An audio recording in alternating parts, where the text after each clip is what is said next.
Я учился на 2-м курсе института, и это уже было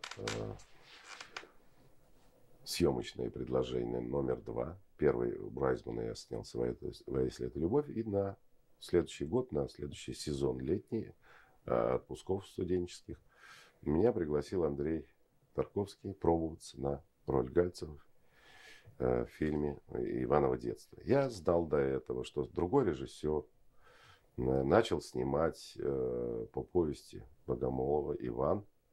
Так фильм назывался «Иван». Снял он где-то 1500 материала, посмотрел худсовет Мосфильма и сказал: легче смыть. И пленку смыли. И осталась половина денег. И закончил к тому времени Андрей Арсеньевич закончил в ГИК. И ему было предложено: вот хочешь, вот есть сценарий, есть автор, есть половина денег, потому что половина уже истрачена, и мы не добавим никак. Вот хочешь, снимай. И он согласился. Переделал очень сильно. Вместе с Богомоловым они переделали сценарий. Совсем другие герои пришли, совсем другие артисты. Не то, что снимались в первой версии, да, неудавшейся. Вот. Ну что встреча? Достаточно молодой человек, да, с усиками, такой очень нервный, очень такой наблюдательный. Я молодой. Сколько мне было тогда? Ну, 19-летний еще, мне еще 20 не исполнилось. Когда уже меня утвердили, я начал сниматься, мне было 20 лет. Он мне предложил эту роль. Безусловно, мне она показалась очень интересной. Вот. Да я тогда еще особенно и осмыслить-то не мог, как бы в какую работу я попадаю. Знал, что он многих пробовал, но остановился на мне. Почему это он мог, только сам сказать. В этой картине, собственно, Андрей Тарковский, это написал один из умных критиков таких, открыл новую страницу в военном кино. Новый образ вывел в качестве одного из героев. Это об ответственности молодого человека на войне. О молодых лейтенантах, которые становились быстро испеченными, значит, командирами, и в распоряжении которых, значит, если рота 100 человек, то батальон это уже не менее 300. А в военное время они увеличиваются еще больше. А там люди разные призванные были, и 40-летние, да, которые ему в отцы годились. Вот. И на него падала ответственность как командира батальона, а значит, он прошел определенный военный путь уже, будучи лейтенантом просто, или даже младшим выпущенным, до старшего лейтенанта, до комбата дослужился. И о нем с уважением говорят и все, и солдаты, и так далее.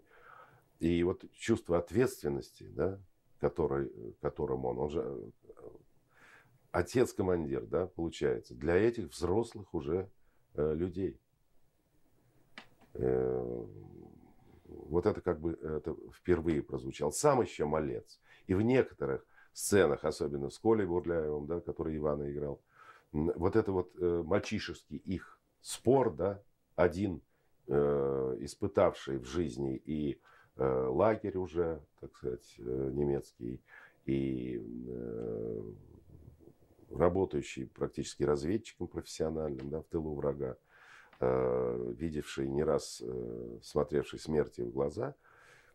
И вот этот он отважный, да, он командир, он проявил себя в боях, да, вроде бы у каждого жизненный опыт, то этот командир, это просто пацан. И вот они начинают спорить между собой. Вам известно, что в 5-й роте вшивость? А белье как следует не прожаривается. Вы уж доведите дело до конца, пожалуйста. Слушаюсь, товарищ старший лейтенант. А то ведь, ей-богу, ну невозможно же просто. Слушаюсь. А наступление начнется. Тогда не до этого будет.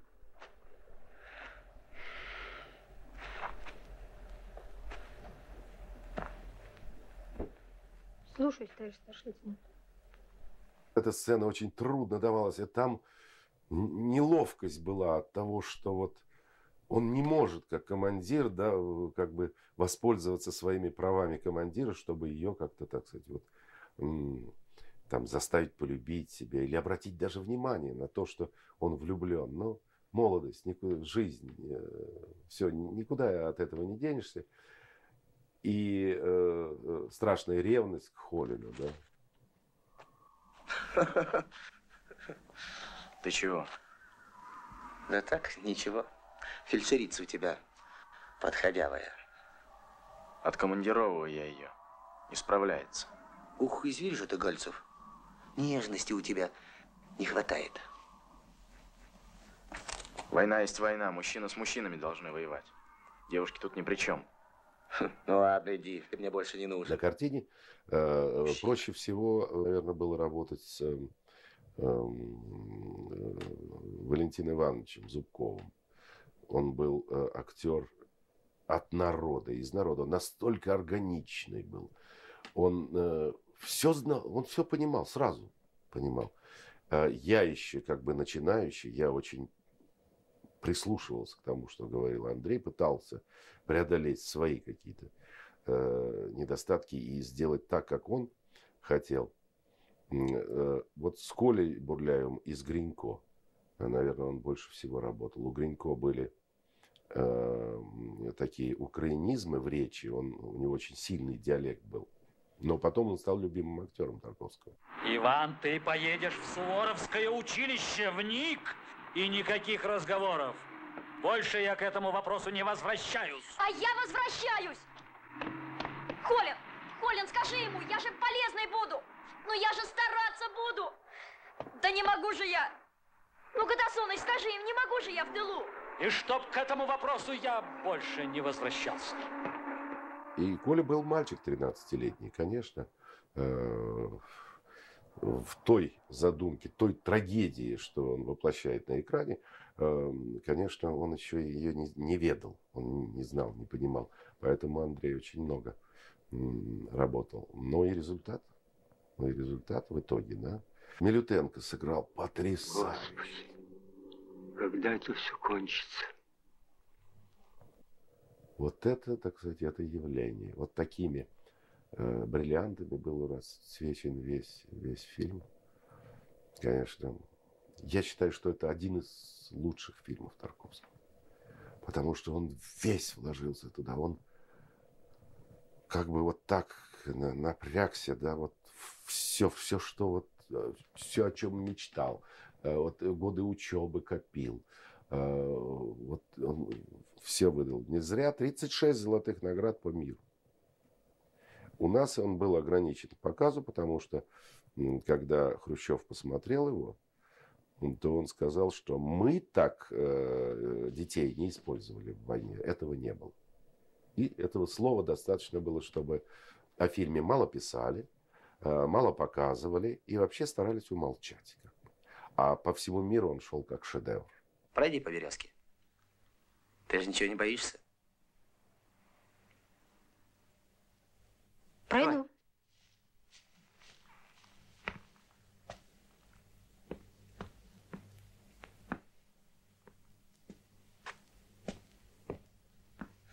Может, хватит?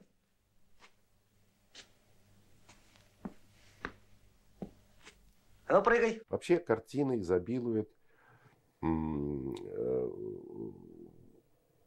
практически классическими кадрами, как картины нарисованные. Вот, во-первых, сочетание Вадим Юсов, оператор.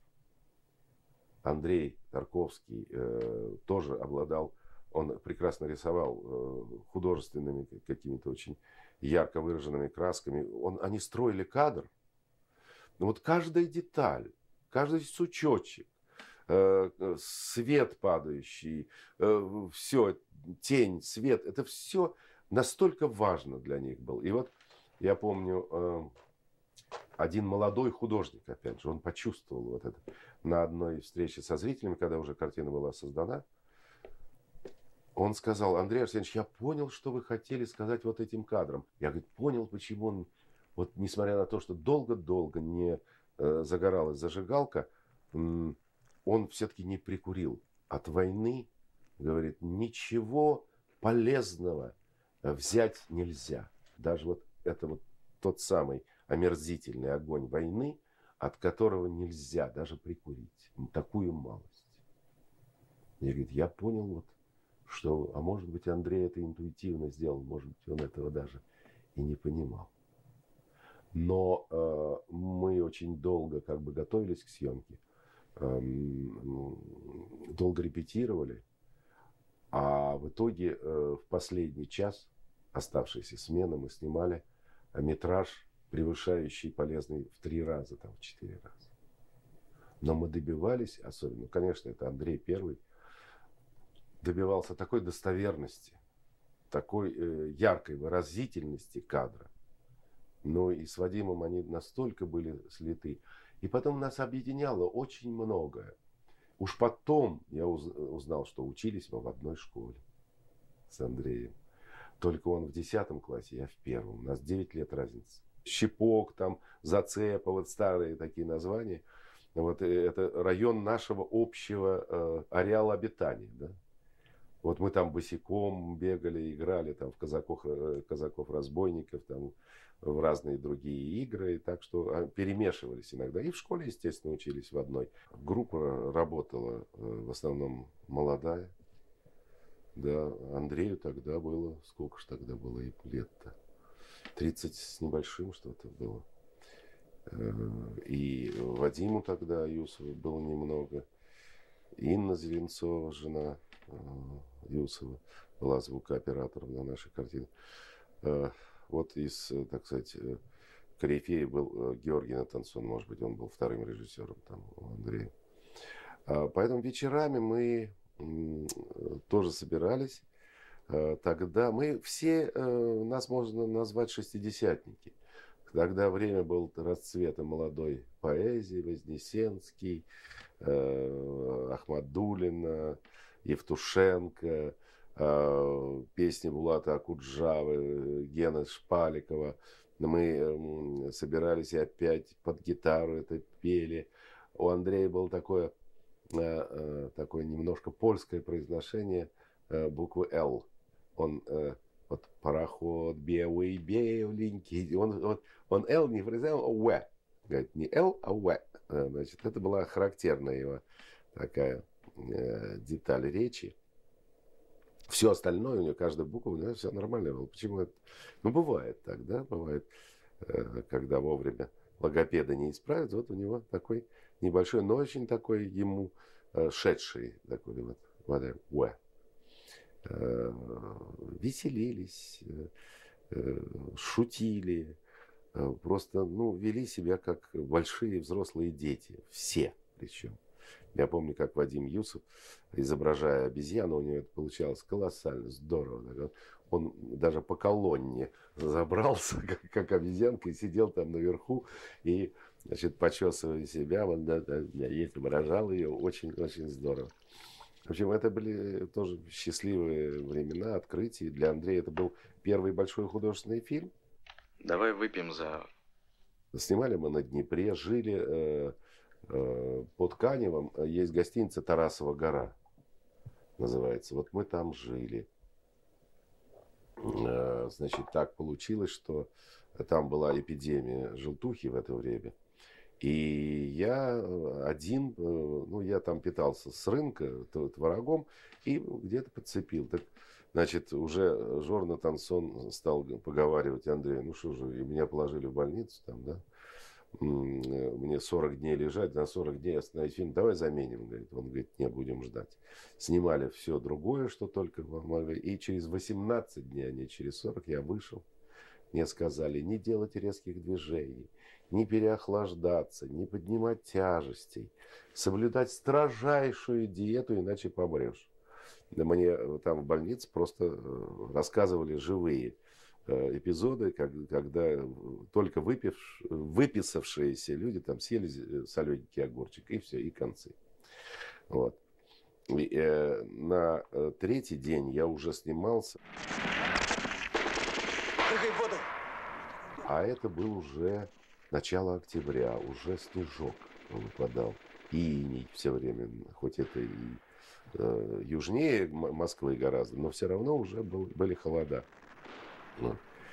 И там были люди, наблюдавшие за мной, когда они узнали, что меня вот в этом эпизоде, что я согласился сам без дублера в эту ледяную воду, там 6-8 градусов вода вообще была, Днепровскую. Вот. Они, конечно, пришли в ужас, Андрей прятался, значит, бегал, но я сам настаивал. Нет, я не хочу. Я и так, у меня некоторые проходы по болотам снимался дублер. Замдиректора наш или администратор какой-то, он толстый был, неуклюжий, и даже идти он нормально не мог. Он как-то выбивался из этого всего. Но потом его подрезал, Андрей сократил. Он дождался моего выздоровления. И мы потом, в общем, какие-то годы очень близки были и дружили.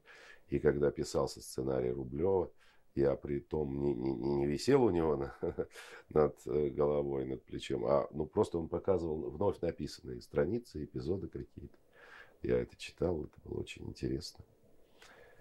Вот вообще в начале моей творческой карьеры мне очень повезло на крупных режиссеров. После Герасимов, у которого я учился, Райзман, у которого я у первого снимался, и третий Тарковский. Молодое, новое поколение, новая генерация, которая мне очень многое дала в жизни. Когда бываю в Париже, всегда съезжу в Сен-Женевьев-де-Буа. В декабре был последний раз. И всегда приношу цветы на могилу. Там срезанные нельзя, потому что мусора много будет. И поэтому можно только вот как бы живорастущие. Потом их могут перенести там куда-то, украсить там, цветением каким-то. Вот. И монетки бросаем, как память, да, русские монетки. Там блюдечко есть, и там полно этих монеток. То есть люди приходят на его могилу, люди вспоминают его, за могилой ухаживают. Вот. И посидеть, вспомнить то, что было когда-то. Я перед ним виноват. Он хотел меня пробовать на Рублева. Я уехал сниматься за рубеж. Но тогда еще картина не была в запуске. И не думали, что ее даже разрешат. Всегда у него каждая картина с огромными трудностями, с преодолением очень серьезным снималась. И запуск всегда откладывался. Я думал, я успею просто, может. Но так получилось, что, в общем, он начал снимать и уже начал снимать без меня и обиделся на меня. Но я еще не был утвержден, но он хотел пробовать меня. Но он будет жить своими работами, безусловно. А время работы с ним, счастливое время в моей жизни.